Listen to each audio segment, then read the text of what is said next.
हा मुद्दा फक्त माझा एकटीचा नाही, तो प्रत्येक स्त्रीचा आहे आणि आता त्यावर प्रशासनाने कृती सुरू केली आहे असं म्हणत महिलांच्या हक्कासाठी सुरू केलेली ही चळवळ अधिक व्यापक करण्याचा निर्धार सालेहा जिलानी शेख यांनी व्यक्त केला।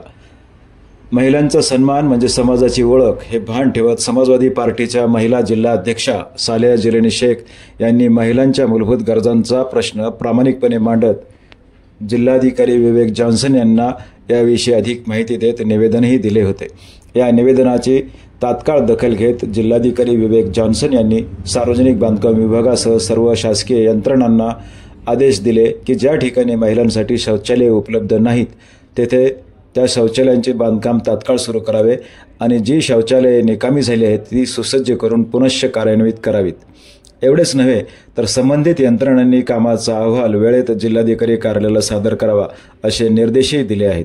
या निर्णयाने महिलांच्या सुरक्षितता आणि प्रगतीच्या दिशेने एक महत्त्वाचे पाऊल जिल्ह्यात उचलले गेले असून सालेहा जिलानी शेख यांनी याबद्दल जिल्हाधिकाऱ्यांचे विशेष आभार मानत धन्यवाद व्यक्त केले आहेत। समाजवादी पक्षाचे ज्येष्ठ नेते अबू आझमी, महाराष्ट्र प्रदेश सचिव ॲडव्होकेट शिवाजी कांबळे, पक्षाचे अन्य पदाधिकारी आणि या विषयाला वाचा फोडणाऱ्या जिल्हाभरातील सर्व पत्रकार बांधवाचे त्यांनी मनपूर्वक आभार व्यक्त केले आहेत। हा